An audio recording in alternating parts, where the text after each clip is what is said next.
حي على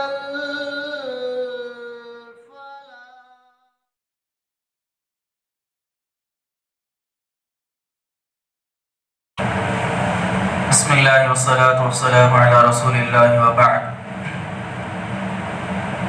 عن أبي ذر رضي الله تعالى عنه قال أتيت النبي صلى الله عليه وسلم وهو نائم عليه ثوب أبيض ثم أتيته فإذا هو نائم ثم أتيته وقد استيقظ فجلست إليه فقال ما من عبد قال لا إله إلا الله ثم مات على ذلك إلا دخل الجنة. قلت وإن زنى وإن سرق؟ قال وإن زنى وإن سرق. قلت وإن زنى وإن سرق؟ قال وإن زنى وإن سرق. ثلاثا ثم قال في الرابعة على رغم أنف أبي ذر قال فخرج أبو ذر وهو يقول وإن رغم أنف أبي ذر.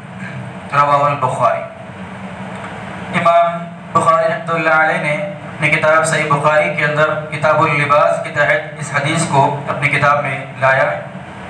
حضرت ابو ذر رضی اللہ تعالیٰ عنہ حدیث کے راوی ہیں، فرماتے ہیں کہ میں اللہ کے رسول صلی اللہ علیہ وسلم کے پاس آیا تو میں نے دیکھا کہ اللہ کے نبی صلی اللہ علیہ وسلم آرام فرما رہے ہیں، سو رہے ہیں.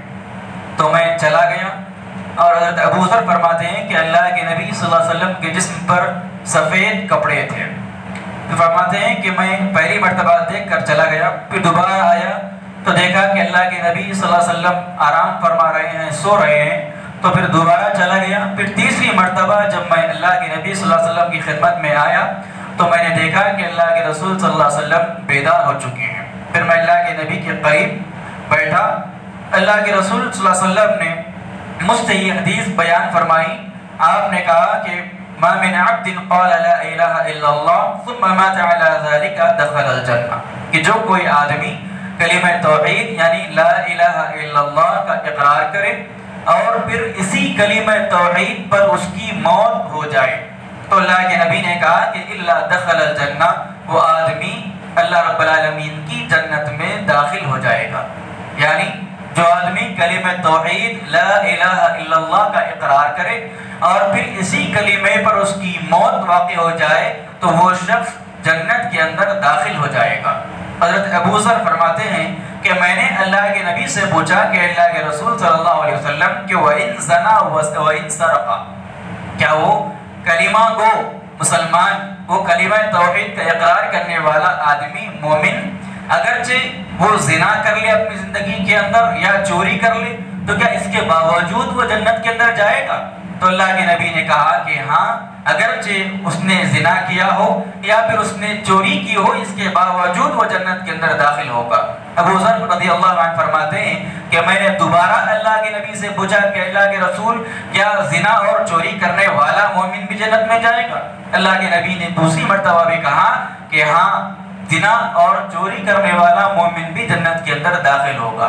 پھر ابو ذر نے فرمایا کہ تیسری مرتبہ میں نے اللہ کے نبی سے پوچھا کہ اللہ کے رسول کیا اگر مومن بندہ موحد بندہ اگر زنا اور چوری کر لے تو کیا وہ بھی جنت میں جائے گا؟ اللہ کے نبی نے تیسری مرتبہ بھی یہ کہا کہ ہاں، وہ آدمی بھی جنت میں جائے گا. اور اللہ کے رسول نے کہا کہ ابو ذر کی ناک خاک آلود ہو. یعنی ایک یہ محاورہ ہے کہ زجر توبیق کے لیے عرب کے اندر اس قسم کے محاورے استعمال کیے جاتے تھے. یعنی ابو ذر کی ناپسندیدگی کے باوجود اللہ کا یہ فیصلہ ہے کہ کلمہ پڑھنے والا آدمی اگرچہ اس نے اپنی زندگی میں زنا یا چوری کی ہو تو بالآخر وہ جنت کے اندر داخل ہوگا.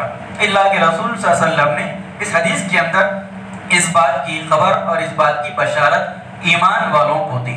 اس کا مطلب یہ ہے کہ اگر مومن بندہ اپنی زندگی کے اندر صدق دل سے توحید کا اقرار کرے، لا الہ الا اللہ کا اقرار کرنا صرف زبان سے نہیں بلکہ توحید کے تقاضوں پر عمل بھی کرے، اپنی زندگی کے اندر کبھی شرک نہ کرے اور اس کے اعمال میں اس کے عقائد میں شرک کی ذرے سی بھی ملاوٹ نہ ہو تو وہ آدمی بلا آخر جنت کے اندر داخل ہوگا.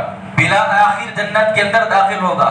بلا آخر کا مطلب کیا ہے کہ اگرچہ اس نے اپنی زندگی کے اندر گناہ کیے ہوں، چاہے صغیرہ گناہ ہو یا زنا اور چوری جیسے کبیرہ گناہ بھی اگر اس نے اپنی زندگی میں کیا ہے تو بلا آخر وہ جنت کے اندر داخل ہوگا۔ اس کا مطلب یہ ہے کہ وہ اللہ کے پاس اپنے گناہوں کی سزا پائے گا۔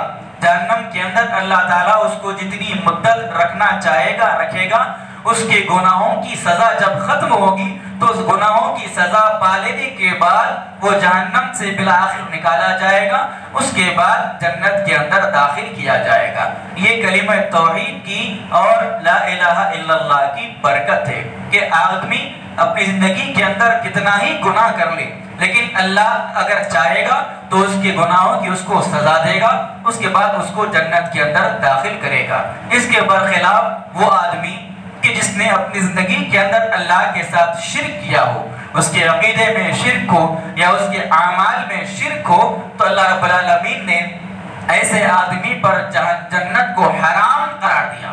اس آدمی پر جنت حرام ہے اور وہ آدمی ہمیشہ ہمیشہ جہنم کی آگ کے اندر جلے گا۔ تو یہ فرق ہے ایک موحد اور ایک مشرک کے درمیان کا۔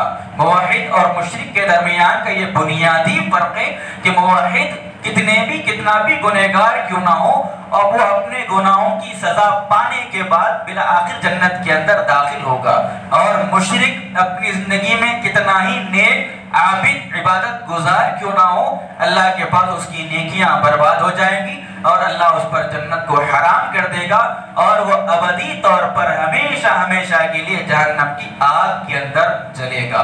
تو یہ توحید اور شرک کے درمیان کا بنیادی فرق ہے، اور یہ توحید کا فائدہ ہے اور شرک کا اتنا بڑا نقصان ہے کہ آدمی ہمیشہ جہنم کی آگ کے اندر داخل ہوگا اور جلتا رہے گا۔ یہ عقیدہ بعض خوارج اور معتزلہ، یہ جو دو بڑے گمراہ فرقے ہیں امت مسلمہ کے اندر، ان خوارج اور معتزلہ کا یہ عقیدہ ہے، وہ یہ سمجھتے ہیں کہ کبیرہ گناہوں کا مرتکب یعنی کبیرہ گناہ کرنے والا آدمی ان کے عقیدے کے مطابق ہمیشہ جہنم کی آگ میں جلے گا۔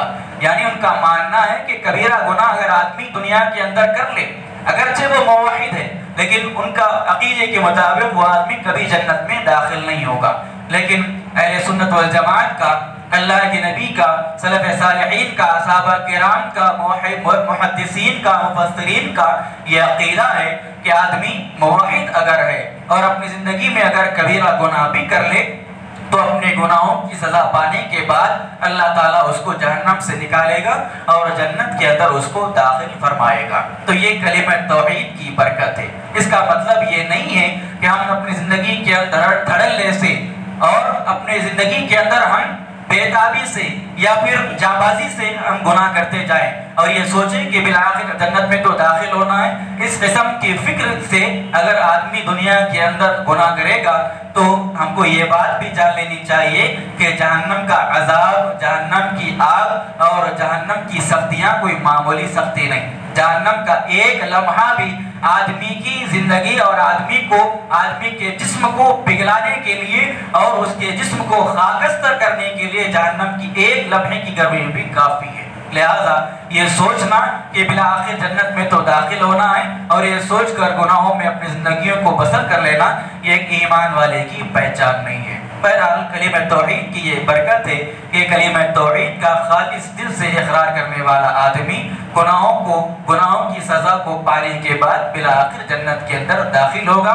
یہی علماء امت کا اور سلف صالحین کا اور امت مسلمہ کی اہل سنت والجماعت کی جماعت کا عقیدہ ہے۔ اللہ رب العالمین سے دعا ہے رب العالمین ہم تمام کو اللہ کے رسول صلی اللہ علیہ وسلم کی ان تعلیمات کو سیکھنے، سمجھنے، اس پر عمل کرنے کی توفیق عطا فرمائے، آمین۔ سبحانک اللہم و بحمدک، اشہد ان لا الہ الا انت، استغفرک و اتوب الیک۔